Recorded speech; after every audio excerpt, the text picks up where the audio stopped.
Welcome to Learning Tech from the back of my van. Outside we've got some chickens and a little bit of sheep. This video, I thought I'd go through the basics of React because you start learning React and you're hit with endless tutorials, courses, videos. It's quite amazing, but that's the problem. It's endless. So how far do you go? For me, I have to keep reminding myself that I don't have to understand everything, because by the time that you do understand everything, the whole world's changed. You can start building, and probably should start building, stuff with just a basic understanding. So in this video, I'm going to share the very basics of React and the concepts that finally clicked for me. Not as an expert, but as someone learning like right now. If you're starting out too, maybe this will help. So let's start with the big question I had: why React at all? So here's how I've started to see it. React is a tool for building user interfaces, basically the stuff you see and interact with on a screen. But instead of writing one big chunk of code, React lets you break it down into smaller pieces called components. But the reason it really makes sense to use React is React updates the screen for you when things change. And with plain JavaScript, for example, you have to manually tell the browser, change this bit, update that bit. With React, you just update the data and React handles the rest. Pretty neat. Modularizing the UI into components and dynamically reloading only the components that need to be when necessary. All right, so that's the why, but what does it actually look like in code? Let's have a look at a React component, shall we? This was the first thing that clicked for me. A component in React is usually just a function that returns a bit of UI. It might look like HTML, but it's actually called JSX, the special syntax that lets you write HTML-like code directly inside the JavaScript. And these components can be used anywhere you like, as many times as you want inside your web page or app. Here's like one simple button component that I made, which can be reused across my whole page, an app, or wherever.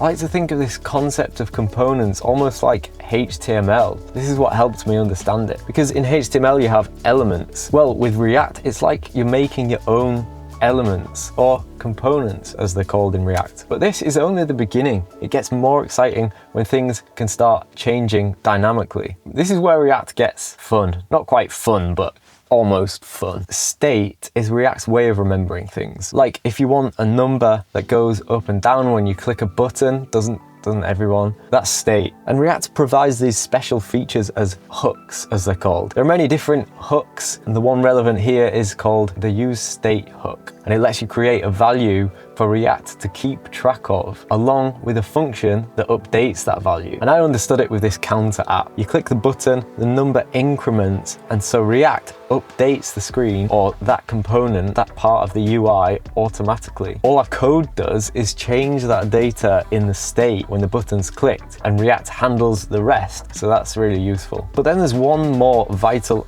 aspect to understanding React, and that is props. Props are properties that get passed down to a component and then used by that component. What helped me understand this was the HTML analogy again. For example, if we look at an image element in HTML, it has its own attributes, like it's got the source for the image URL, alt text, the width, the height, etc. Well, in React, we're basically, this is how I see it, we're basically sort of like modeling that idea in a component in React. And attributes we're calling props. Properties. For example, I can make one button component and then give it a prop to select its color and then use it over and over again throughout the page or app. Or I could even create my own version of, say, the HTML image element with my own sort of customizations or modifications or whatever. I think this is the point where I started to understand the power of React. You're creating your own little library of custom components to be easily reused throughout the app and even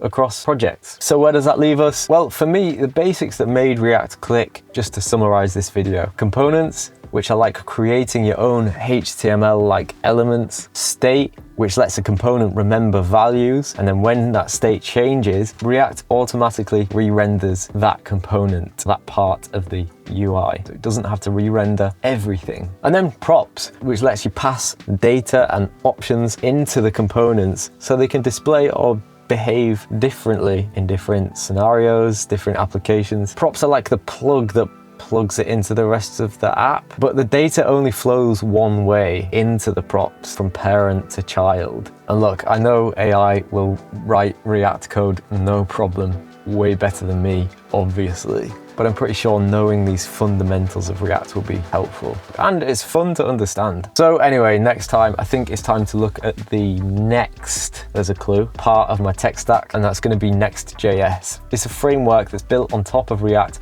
and it adds and extends features to help you build apps and websites faster. Dare I say easier? Yeah, okay, see ya.